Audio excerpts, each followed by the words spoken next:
Setiap orang pasti merasa dirinya benar, tapi apa jadinya jika semua yang kamu anggap benar, ternyata hanyalah ilusi? Seberapa jauh kamu siap menghadapi kenyataan itu dan apakah benar dan salah itu cuma topeng?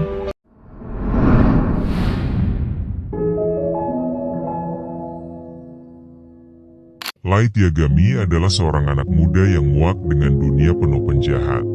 Dia melihat ketidakadilan di mana-mana, hukum yang lemah, pelaku kejahatan yang terus lolos. Lalu ketika buku misterius jatuh ke tangannya. Death Note, sebuah buku yang memiliki kekuatan mistis, bisa membunuh siapapun hanya dengan menuliskan nama.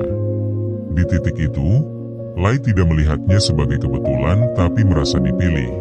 Yang awalnya sederhana, dia hanya ingin dunia bersih dari kejahatan. Dan di awal, semua itu terasa benar. Penjahat mati, dunia terasa lebih aman. Orang-orang mulai percaya bahwa ini adalah keadilan. Tapi perubahan tidak datang secara tiba-tiba, dia datang secara perlahan, hampir tidak terasa. Setiap nama yang ditulis, ketika setiap keputusan yang diambil, selalu membuat satu hal semakin kabur, yaitu batas antara keadilan dan kekuasaan. Friedrich Nietzsche menyebutnya will to power, kehendak untuk berkuasa, dorongan untuk mengendalikan serta menentukan arah dunia. Dan ketika dorongan itu kehilangan arah, dia tidak lagi menciptakan makna, tapi mulai menuntut kendali.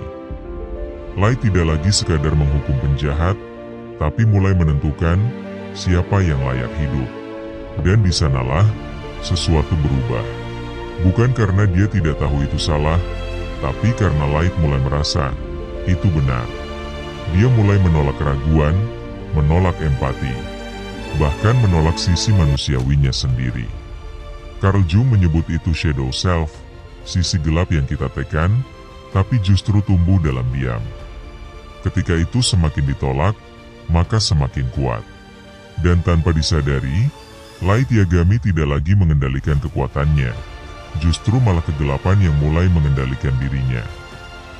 Moralnya perlahan runtuh, bukan dalam bentuk kejahatan yang jelas, tapi dalam bentuk pembenaran. Membunuh terasa keadilan, menghakimi terasa seperti kebenaran. Dan ketika, ceritanya tidak lagi hanya tentang Light. Karena dalam skala yang lebih kecil, kita juga pernah merasa benar saat marah, merasa adil saat menghakimi, merasa pantas saat menyalahkan. Bukan karena jahat, tapi karena kita yakin itu benar. Inilah yang disebut moral disengagement, ketika manusia tetap merasa benar, bahkan saat melakukan hal yang seharusnya dia pertanyakan. Semakin tipis batas antara kebenaran dan tirani. Light tidak lagi melihat dirinya sebagai manusia, tapi menilai dirinya sebagai Tuhan. Pada akhirnya, Light Yagami tidak jatuh karena kebenaran, melainkan oleh keyakinannya sendiri. Bahaya terbesar bukan saat manusia berbuat jahat, tapi ketika percaya bahwa semua yang dilakukan atas nama kebenaran. Masalahnya bukan pada benar atau salah, akan tetapi pada seberapa yakin bahwa kita tidak mungkin salah. Agar kita punya batas dan tetap bisa mempertanyakan diri sendiri. Tanpa itu, kebenaran dapat berubah menjadi sesuatu yang berbahaya.